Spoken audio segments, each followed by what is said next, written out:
Bienvenidas y bienvenidos a esta exploración detallada. Hoy nos metemos de lleno en el tratamiento de la cardiopatía isquémica. Vamos a usar como guía unos extractos de un texto de farmacología, uno de referencia de hecho. La idea es entender bien qué es esta condición, cómo se maneja con medicamentos y, bueno, sacar lo más práctico y crucial de estas fuentes. A ver, vamos a empezar. El tema central: tratamiento de la cardiopatía isquémica, la CI. Nos basamos en partes de un capítulo de farmacología del Goodman y Gilman. El objetivo: entender la base de la CI, los fármacos principales, nitratos, bloqueadores de canales de calcio, beta bloqueantes, ver cómo funcionan, cuándo se usan y qué otras estrategias importantes se mencionan. Empecemos por lo básico, ¿te parece? La cardiopatía isquémica ocurre cuando el corazón, el miocardio, no recibe suficiente sangre y por lo tanto oxígeno. El síntoma típico es la angina de pecho, esa sensación como de opresión. En principio esto es reversible, pero ya si hablamos de un infarto de miocardio, un IM, ahí ya hay un bloqueo total del flujo y eso sí causa daño permanente, necrosis en las células. Sí, y es fascinante ver cómo cambió la perspectiva en las últimas décadas, ¿no? Antes se pensaba mucho en calcificaciones, como piedras que iban cerrando la arteria poco a poco, una visión muy mecánica. Ahora se ve más como una enfermedad inflamatoria sistémica que afecta las arterias coronarias, la famosa EAC, enfermedad arterial coronaria. Y un hallazgo clave fue que muchos infartos, la mayoría de hecho, no vienen de esas placas enormes que casi cierran la arteria, sino de la ruptura y la formación de un coágulo, una trombosis, sobre placas más pequeñas o medianas, placas que están activas o vulnerables, llenas de inflamación. O sea, no es solo cuánto tapa, sino cuán inestable es esa placa. Entiendo. Y el proceso de fondo es la aterosclerosis, ¿verdad? Esa acumulación de grasa bajo el revestimiento de la arteria, el endotelio. Ujú. Este endotelio empieza a funcionar mal, produce menos óxido nítrico, que es un vasodilatador natural, luego viene la inflamación, llegan células de defensa, se puede morir tejido ahí dentro, las células musculares de la arteria empiezan a crecer y todo eso va estrechando el vaso. Exactamente. Y si la capita que cubre esa placa, la cápsula fibrosa, se rompe, expone materiales como colágeno, que son como un imán para las plaquetas. Las plaquetas llegan, se pegan, se activan, llaman a la fibrina y se forma un trombo, un coágulo que puede tapar la arteria del todo. Y ojo, las plaquetas no son solo un tapón físico, son parte activa de la respuesta inflamatoria, estimulan a otras células. ¿Y qué puede hacer que esa placa se rompa? ¿Qué lo gatilla? Pueden ser varias cosas. Una inflamación fuerte en el cuerpo, como una gripe, por ejemplo. O picos de presión arterial, quizás por ejercicio muy intenso. O incluso un estrés emocional muy fuerte. Hay casos descritos en emergencias hasta en hinchas de fútbol muy apasionados. Increíble. Es un proceso muy dinámico, ¿sabes? Hay un equilibrio constante entre formar el trombo, la trombosis, y disolverlo, la trombolisis, que es el sistema que tiene el cuerpo para limpiar coágulos. Y bueno, el grado y el tiempo que dura esa obstrucción van a determinar cuánto músculo del corazón se daña, o sea, el tamaño del infarto. Entendido. Entonces, resumiendo, los factores clave para que progrese la enfermedad coronaria serían los niveles de lípidos, la salud de ese revestimiento, el endotelio, la presión arterial como factor mecánico, la inflamación, claro, y también cómo de listos están nuestros sistemas de coagulación y anticoagulación para actuar. Exacto. Por eso, el manejo de la enfermedad arterial coronaria se apoya en dos grandes pilares. 1. Cambios en el estilo de vida. Fundamental. Controlar el peso, la presión, hacer ejercicio regularmente, comer sano y, sobre todo, no fumar. Y 2. Los medicamentos preventivos. Casi siempre aspirina, estatinas para el colesterol, muchas veces betabloqueantes. Y también la vacuna anual contra la gripe, para evitar esas inflamaciones agudas que mencionábamos. Y esta combinación, bien implementada, ha tenido un impacto enorme. El texto menciona una caída del 42% en infartos y mortalidad cardiovascular entre 2000 y 2011 en países occidentales. Es significativo. Impresionante. Volvamos un momento a la angina. Decíamos que es un desequilibrio entre la demanda de oxígeno del corazón y lo que le llega. Puede ser porque el corazón pide más oxígeno, Por ejemplo, si late más rápido, o se contrae con más fuerza, o si la pared del ventrículo está más tensa. O puede ser porque le llega menos suministro, menos flujo de sangre por las coronarias. La angina típica, la más común, es la de esfuerzo. Aparece cuando uno hace un esfuerzo físico. Sí, pero hay otras formas también. Está la angina inestable, que ya se considera un síndrome coronario agudo, es más grave, o la angina variante, llamada de Prinzmetal. Estas ocurren porque el flujo sanguíneo se reduce de golpe, ya sea por un trombo que se forma rápido o por un espasmo, un cierre súbito de la arteria coronaria. Y esto puede pasar incluso en reposo, sin que aumente la demanda de oxígeno. ¿Y cómo se siente? La descripción clásica es esa presión o pesadez en el pecho, ¿no? A veces se va hacia el brazo izquierdo, la mandíbula, la boca del estómago. Esa es la típica, sí. Pero ojo, que hay un grupo no menor de personas, especialmente mujeres, personas mayores o con diabetes, que pueden tener síntomas diferentes, más atípicos. A veces solo falta de aire o cansancio extremo. Importante tenerlo en cuenta. Y la angina de esfuerzo, la típica, suele calmarse con el reposo o con la nitroglicerina debajo de la lengua, ¿cierto? Correcto. Y también está la llamada isquemia silenciosa. Es decir, hay pruebas objetivas de que falta oxígeno al corazón. Por ejemplo, cambios en un electrocardiograma durante una prueba de esfuerzo. Pero la persona no siente nada, no hay síntomas. Y es relevante porque los mismos fármacos que usamos para la angina con síntomas suelen reducir también estos episodios silenciosos. Muy bien, perfecto. Entremos entonces en los fármacos para la angina. Mencionaste 3 clases principales: nitrovasodilatadores, o sea, los nitratos, los betabloqueantes y los bloqueadores de canales de calcio, BCC. En la angina estable, la de esfuerzo, el objetivo principal es bajarle el trabajo al corazón, reducir su demanda de oxígeno. Exacto, pero en los síndromes coronarios agudos, la angina inestable o el infarto, el foco cambia radicalmente. Ahí lo primordial es evitar que el trombo crezca o se forme del todo. O sea, usamos antiplaquetarios, anticoagulantes y buscamos restaurar el flujo lo más posible, muchas veces con procedimientos como la angioplastía y la colocación de un stent. Y en la angina variante, la de Prinzmetal, el objetivo es relajar ese espasmo de la arteria. Hay un punto que me parece crucial y que el texto recalca.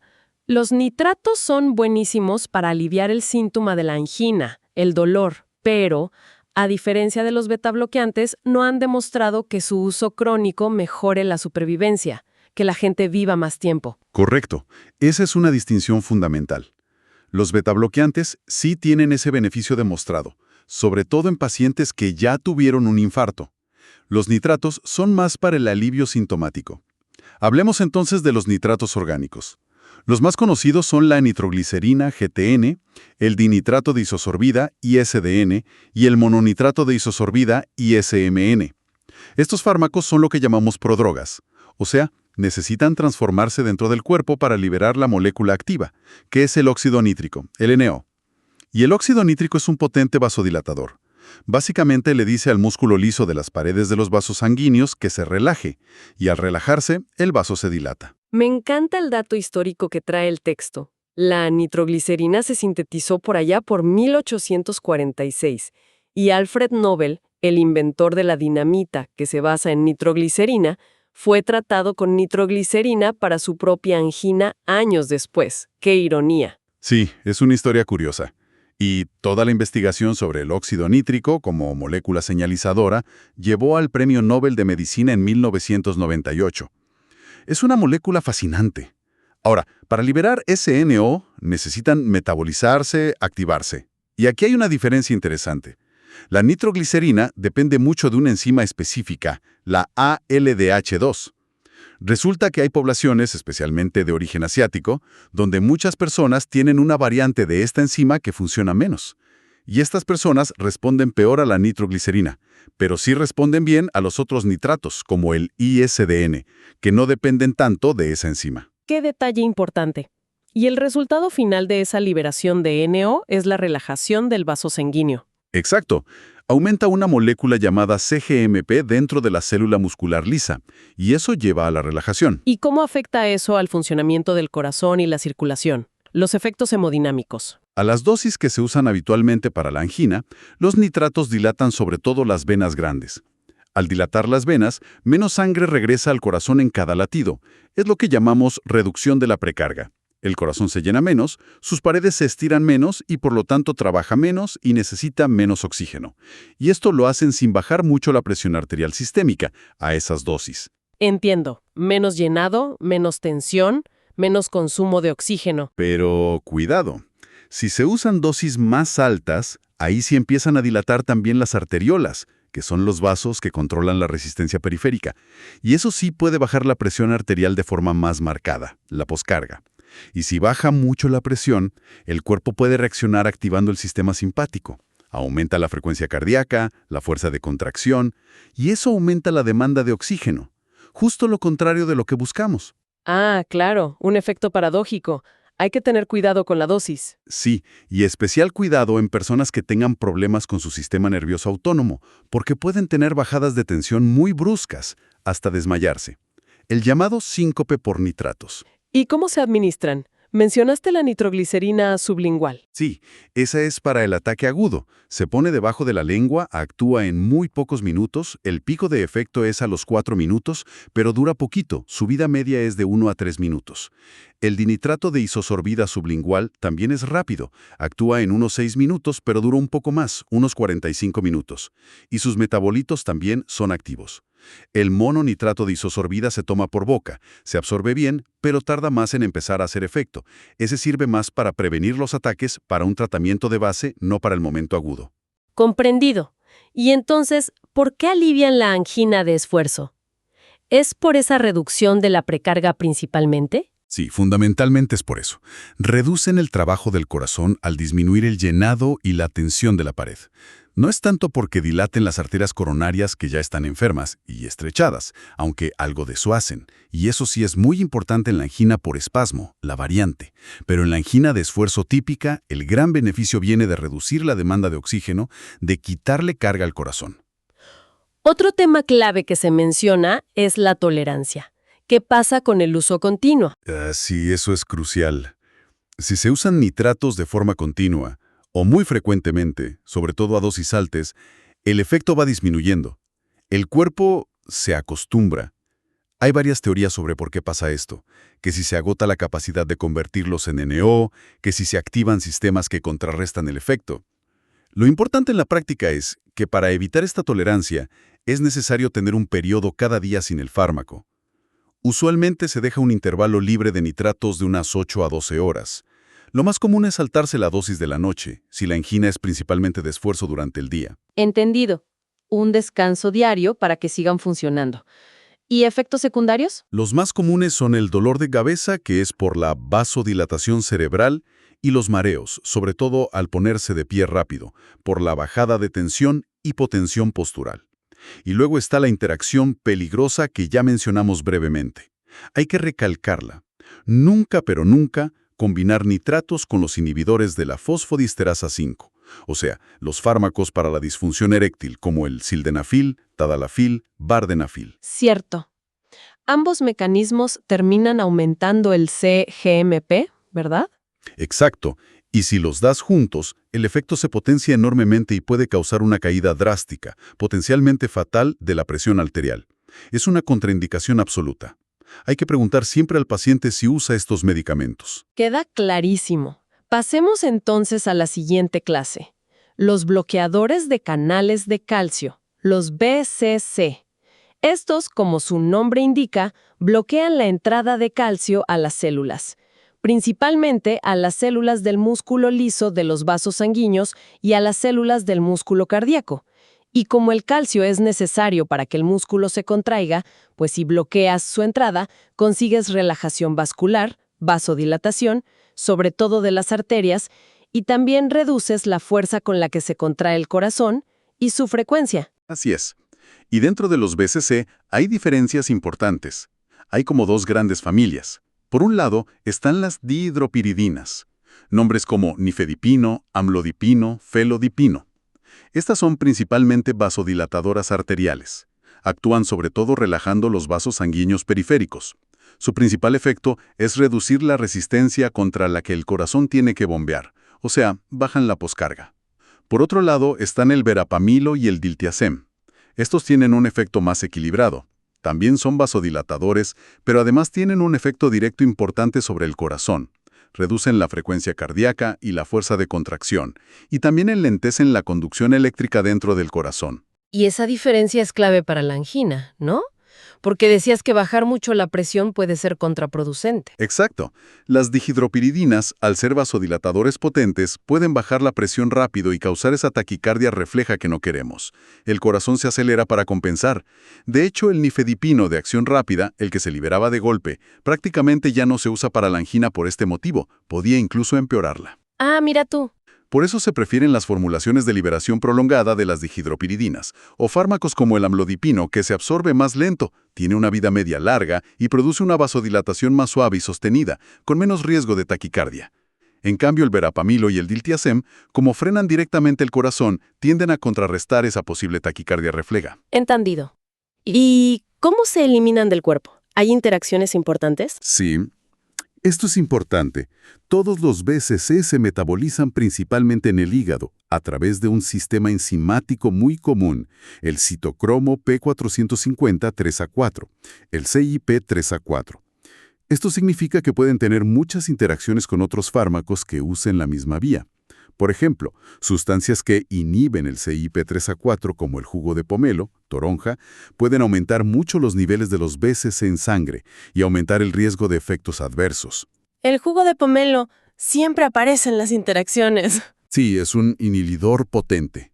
Y al revés, fármacos que inducen el CYP3A4, como la rifampicina, un antibiótico, pueden bajar los niveles de los BCC y hacer que funcionen menos. Además, el verapamilo es particularmente problemático porque no solo se metaboliza por ahí, sino que también inhibe potentemente el CYP3A4 y una proteína transportadora llamada P-glicoproteína, PGP. Esto afecta el metabolismo y transporte de muchos otros fármacos. Por ejemplo, puede aumentar los niveles de algunas estatinas, como simvastatina o atorvastatina, o de la digoxina. Hay que estar muy atento con las combinaciones con verapamilo. Mucha interacción potencial, entonces. ¿Y los efectos secundarios más comunes de los BCC? Dependen un poco del tipo.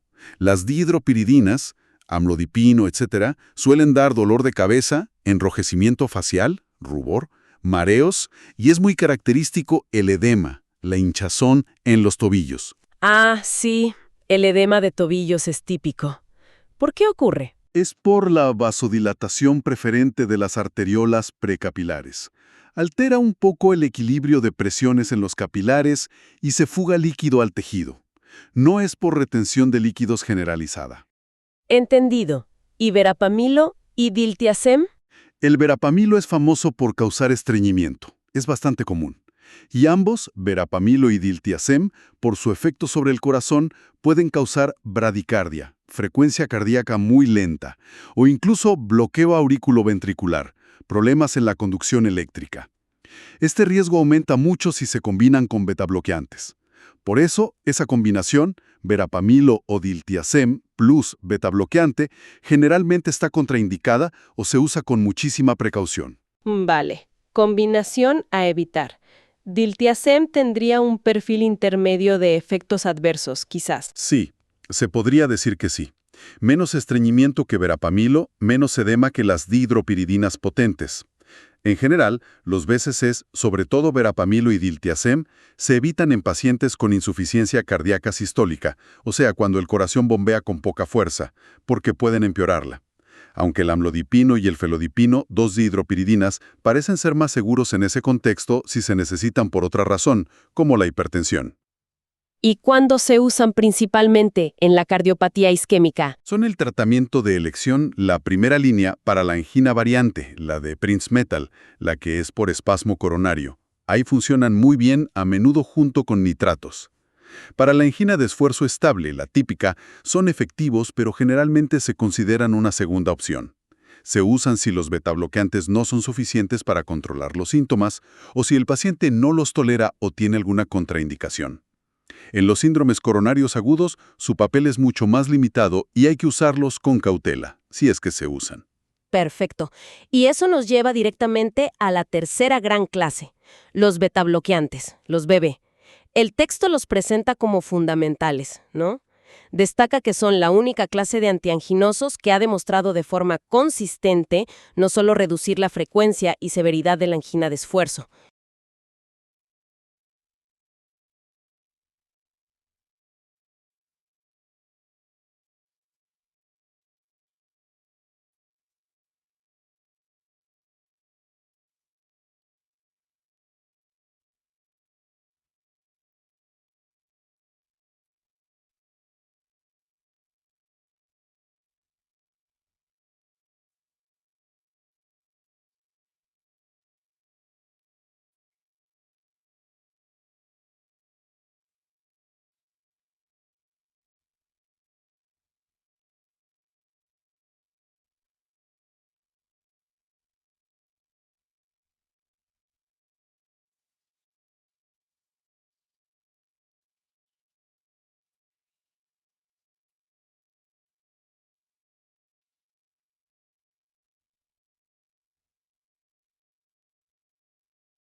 Sino también mejorar la supervivencia, sobre todo en pacientes que ya han tenido un infarto. Exactamente. Por eso son considerados tratamiento de primera línea en la enfermedad coronaria estable. Y también se usan de forma rutinaria en los síndromes coronarios agudos, siempre que no haya una contraindicación clara. Su principal mecanismo de acción beneficioso en la angina es reducir la demanda de oxígeno del corazón. Lo hacen de varias maneras. Bajan la frecuencia cardíaca, especialmente durante el ejercicio, disminuyen la fuerza con la que se contrae el corazón, contractilidad, y también ayudan a bajar la presión arterial. O sea, le quitan trabajo al corazón por varios frentes. Justo. Y al bajar la frecuencia cardíaca logran otra cosa importante. Alargan el tiempo de diástole. La diástole es el periodo en que el corazón se relaja y se llena de sangre, pero también es el momento en que el propio músculo cardíaco recibe su irrigación a través de las arterias coronarias. Así que alargar la diástole permite una mejor perfusión, una mejor llegada de sangre al propio corazón. Algunos estudios incluso sugieren que podrían, digamos, redistribuir el flujo sanguíneo hacia las zonas del corazón que están sufriendo más isquemia. Interesante. ¿Tienen alguna desventaja o efecto no deseado en este contexto? Bueno, como bajan la contractilidad y la frecuencia, pueden aumentar un poco el volumen del ventrículo al final de la diástole, o sea, el corazón se llena un poquito más. Y aunque son medicamentos clave para tratar la insuficiencia cardíaca crónica, hay que tener precaución al iniciarlos en pacientes con una función cardíaca muy deprimida o en fases agudas de descompensación. Y un punto muy importante. No son útiles para la angina vasoespástica, la de Prince Metal. De hecho, si se usan solos en ese tipo de angina, podrían incluso empeorarla. ¿En serio? ¿Por qué? Porque al bloquear los receptores beta 2, que tienen un leve efecto vasodilatador, podrían dejar sin oposición el efecto vasoconstrictor de los receptores alfa. Es un poco complejo, pero la idea es que no relajan el espasmo y podrían favorecerlo. Entendido. ¿Y cuáles se usan más? ¿Hay diferencias entre ellos? Sí, hay diferencias.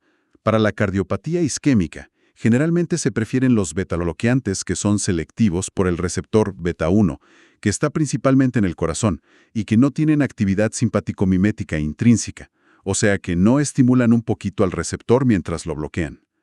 Nombres comunes de este grupo son atenolol, metoprolol, bisoprolol. Son, como decíamos, la base del tratamiento crónico para muchos pacientes con enfermedad coronaria. Perfecto.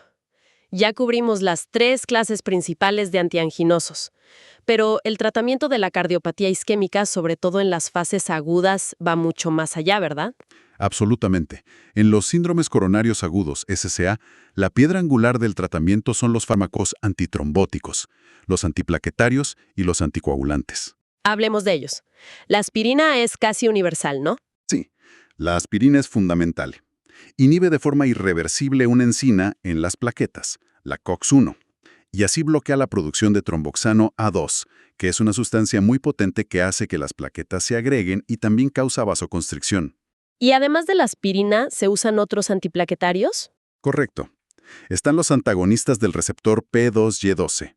Este es otro receptor clave en la superficie de las plaquetas, que al activarse por el ADP también promueve la agregación. Aquí tenemos fármacos como el clopidogrel, el prasugrel y el ticagrelor. Bloquean este receptor y evitan que el ADP active las plaquetas. Y a menudo se usan juntos, aspirina más uno de estos, ¿no?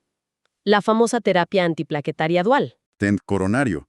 Es crucial para prevenir que se forme un coágulo dentro del stent, lo que se llama trombosis del stent, que puede ser catastrófico. La duración de la TADP varía, pero suele ser de meses hasta un año, o incluso más en algunos casos de alto riesgo. Y también están los anticoagulantes. Sí, en la fase aguda de un SSA, los anticoagulantes son esenciales para inhibir la formación de fibrina, que es como el cemento que estabiliza el coágulo plaquetario.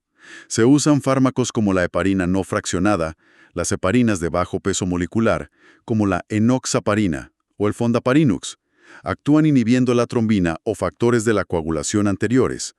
Sin esta combinación de antiplaquetarios y anticoagulantes en la fase aguda, el manejo de un infarto o una angina inestable sería impensable hoy en día. Queda claro que son vitales. ¿Hay algún otro fármaco antianginoso que valga la pena mencionar?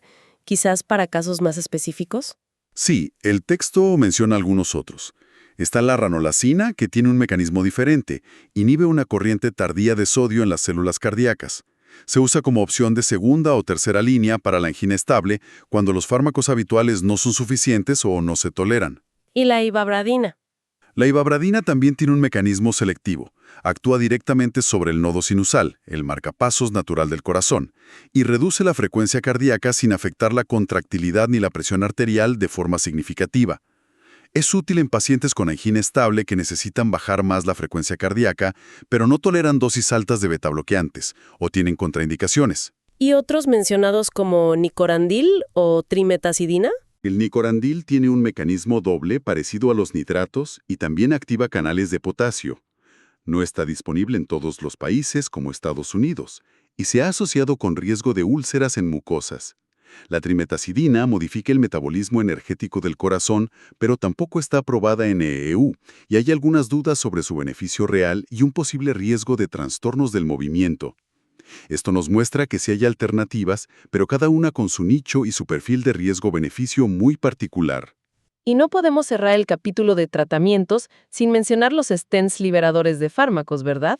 La terapia mecanofarmacológica. Cierto, muy importante.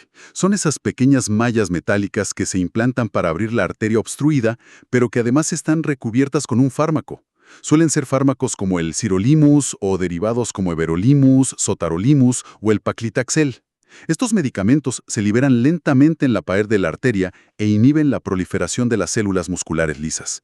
Esto reduce muchísimo el riesgo de que la arteria se vuelva a estrechar en el sitio del stent, lo que llamamos reestenosis, comparado con los stents metálicos simples que se usaban antes. Son el estándar hoy en día, ¿no? Sí, son el estándar en la mayoría de las angioplastías. Pero como dijimos, exigen cumplir a rajatabla con la terapia antiplaquetaria dual durante un tiempo prolongado para evitar la trombosis del stent. Perfecto. Entonces, para ir resumiendo las estrategias generales. En la enfermedad coronaria estable, la crónica, el manejo es controlar factores de riesgo cardiovascular, dieta, ejercicio, no fumar, controlar presión, diabetes, lípidos. Usar aspirina y estatinas para prevenir eventos. Y para manejar la angina, los betabloqueantes son la primera línea. Si no basta o no se toleran, se añaden o se cambian por bloqueadores de calcio, nitratos de acción prolongada, o quizá ranolacina o ivabradina. Correcto. Y en los síndromes coronarios agudos, angina inestable, infarto, el enfoque es mucho más agresivo y urgente. La prioridad es la terapia antitrombótica intensiva, antiplaquetarios duales plus anticoagulantes, y la reperfusión, o sea, abrir la arteria tapada lo antes posible. Esto se hace idealmente con angioplastia primaria y colocación de stent, o si no es posible a tiempo, con fármacos fibrinolíticos que disuelven el coágulo. Y junto a esto, se suelen usar betabloqueantes si no hay contraindicación y a veces nitratos intravenosos para el dolor o la isquemia persistente. Muy claro el contraste entre el manejo crónico y el agudo. Sí, son escenarios muy diferentes. Hemos cubierto bastante terreno, ¿eh? Sí, muchísimo. A ver, repasando los puntos clave. La cardiopatía isquémica es más compleja de lo que parecía. No es solo un tubo que se tapa. La inflamación, la vulnerabilidad de esas placas juegan un papel central. Exacto. Y el tratamiento farmacológico busca reequilibrar esa balanza entre el oxígeno que necesita el corazón y el que le llega. Busca aliviar los síntomas, la angina, pero sobre todo, y esto es lo crucial, prevenir los eventos graves como el infarto y mejorar la supervivencia a largo plazo. Los nitratos, los bloqueadores de calcio y los beta-bloqueadores son los pilares para manejar la angina estable, cada uno con sus ventajas, desventajas y mecanismos particulares. Y no olvidar la importancia vital de los antiplaquetarios y anticoagulantes, especialmente en las fases agudas y después de poner un stent. Y siempre, como base de todo, el control estricto de los factores de riesgo cardiovascular. Sin eso, los fármacos no hacen milagros. Totalmente de acuerdo. Y quizás, para dejar una reflexión final, el propio material que revisamos menciona de pasada estudios con fármacos dirigidos específicamente contra la inflamación. Nombra un anticuerpo, canakinumab, o la colchicina a dosis bajas. Y estos estudios han mostrado ciertos beneficios en reducir eventos cardiovasculares, apoyando la idea del papel central de la inflamación. Entonces, la pregunta que queda flotando es, ¿hacia dónde evolucionará el tratamiento? ¿Veremos en el futuro un mayor énfasis en terapias que ataquen directamente la inflamación en la placa o que busquen estabilizar esas placas vulnerables? ¿Llegarán estas nuevas estrategias a complementar o quizás incluso a cambiar un poco el foco de los tratamientos actuales que se centran más en la hemodinámica, bajar la demanda de oxígeno y en la trombosis? Es un campo que sigue investigándose activamente. Una pregunta muy interesante y que abre la puerta a futuros desarrollos. Con esa reflexión, cerramos este análisis profundo sobre el tratamiento farmacológico de la cardiopatía isquémica.